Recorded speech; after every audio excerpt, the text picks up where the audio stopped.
Bharatiya Janata party के प्रदेश नेतृत्व ने पूरे प्रदेश के लिए 6 यात्राएं प्रारंभ की है। आपको बता दें, जन विश्वास यात्रा का रथ लेकर पहुंचे प्रदेश सरकार के कानून मंत्री ब्रजेश पाठक ने पत्रकारों से रूबरू होते हुए कहा कि जब से हम जनपद में प्रवेश हुए हैं तब से लाखों मतदाताओं, बहनों, युवाओं, बुजुर्गों का आशीर्वाद हमें मिल रहा है। जिस तरह से लाखों की संख्या में लोग जन विश्वास यात्रा में पहुंच रहे हैं, उससे हम दावे के साथ कह सकते हैं कि आगामी विधानसभा चुनाव में भारतीय जनता पार्टी 325 से अधिक सीटें लेकर दोबारा सरकार बनाएगी। जी हाँ, ऐसा ही उन्होंने कहा।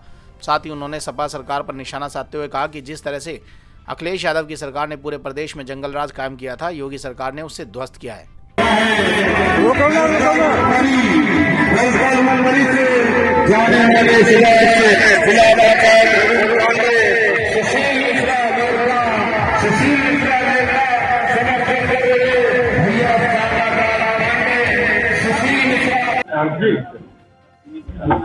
भारतीय जनता पार्टी की जन विश्वास यात्रा उत्तर प्रदेश के सभी 6 विधानसभा क्षेत्रों में 19 तारीख से प्रारंभ हुई है। अवध क्षेत्र की यात्रा अंबेडकर नगर जनपद से प्रारंभ होकर के आदरणीय राष्ट्रीय अध्यक्ष जेपी नड्डा जी के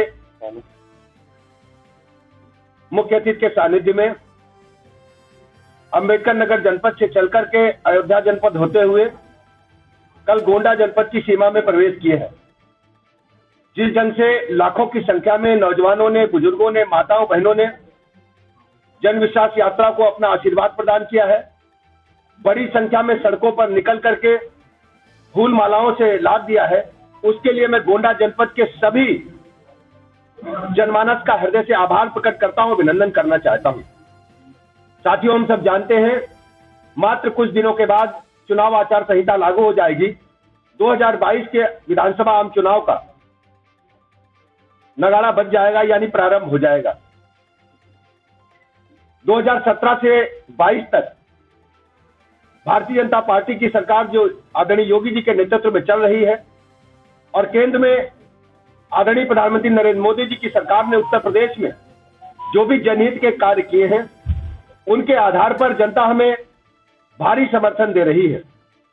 हम सब जानते हैं कि 2017 से पहले प्रदेश में पूरी तरह से गुंडा राज कायम था, भ्रष्टाचार की चरम सीमा पर था, हर जिले में एक मिनी मुख्यमंत्री था, पूरे जिले की संपदा को लूटने का काम और गुंडा राज को बढ़ावा देने का काम सत्ता के संरक्षण में हो रहा था।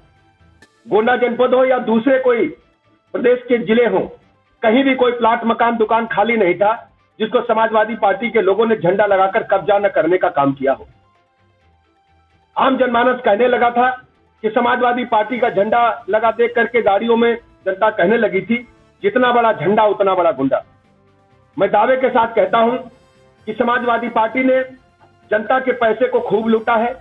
इसी गोंडा जनपद या प्रदेश के सभी जिलों में जब सरकारी ठेके होते थे तो गोलियां चलती थी और सत्ता के संरक्षण में प्राप्त लोग गोलियां चलाकर के ठेकों पर कब्जा करते थे।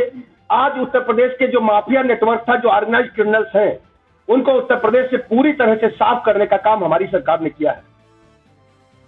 या तो वो जेल में है या प्रदेश छोड़ करके चले गए हैं।